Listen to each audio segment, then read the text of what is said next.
Hello viewers, welcome to বুলি cooking program. আশা করি আপনারা সবাই ভালো আছেন। এই দেখুন, আজকে আবার আমি চলে এসেছি। আজকে আমি রান্না করব।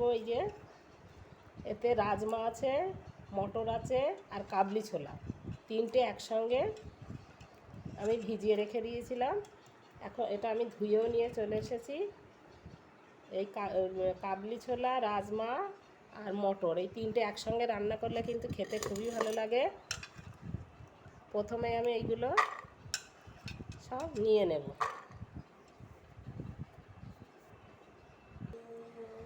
এই দেখুন, এইগুলো আমি তুলে নিয়েছি। আর এর সঙ্গে আমি একটু কুমড়ো কেটে নিয়েছি আর আলু কেটে নিয়েছি। এই কুমড়ো আলুগুলো এতে আমি সব একসঙ্গে দিয়ে দেব।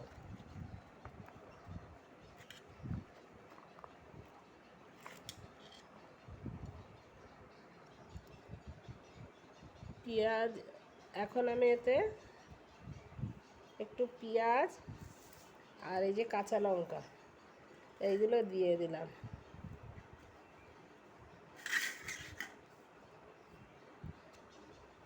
দিয়ে এখন আমি এতে পরিমাণ মতো লবণ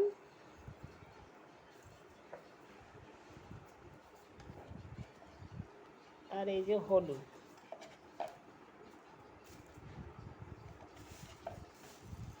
দিয়ে দিলাম।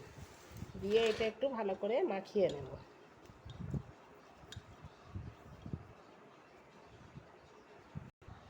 এই দেখুন, মাখানো হয়ে গিয়েছে। এখন আমি এতে জল দিয়ে দেবো পরিমাণ মতো।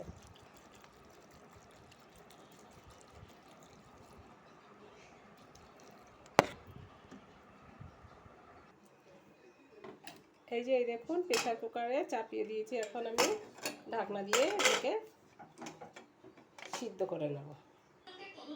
এই দেখুন, এটা আমার সিদ্ধ করা হয়ে গিয়েছে। এখন আমি কড়াইটা বসিয়ে দিয়েছি। বসিয়ে দিয়ে প্রথমে আমি তেল দিয়ে দিলাম।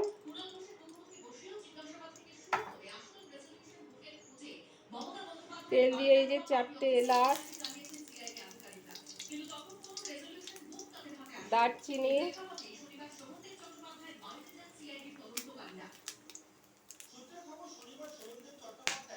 আর দুটো তেজপাতা দিয়ে দিলাম। দিয়ে প্রথমে আমি পেঁয়াজটা দিয়ে দিচ্ছি।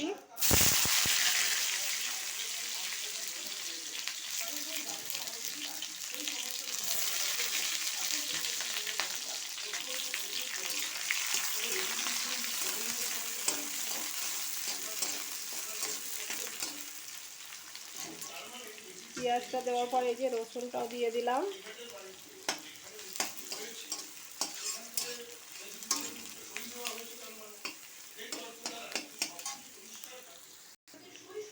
এতে আমি একটু গোটা জিরেও দিয়ে দিচ্ছি। গোটা জিরেটা আগে দিলেই হতো ভালো, কিন্তু আমার খেয়াল ছিল না, সেই জন্য গোটা জিরেটা এখন আমি দিয়ে দিলাম।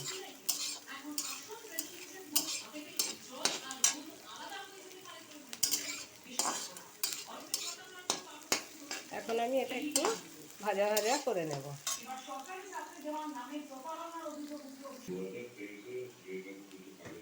এখন আমি আদাটা দিয়ে দিচ্ছি। আদাটা দিয়েও আবার একটু ভাজা ভাজা করে নেব মশলাগুলো।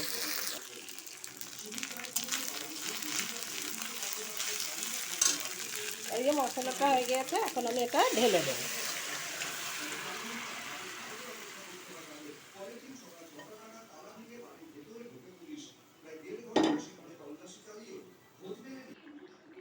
এই দেখুন, এটা আমার হয়ে গিয়েছে। এই নামানোর আগে আমি এখন একটু গরম মশলা দিয়ে দিচ্ছি, মিট মশলা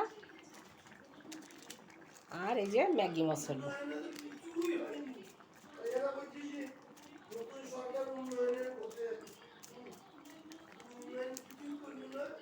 দিয়ে দিলাম।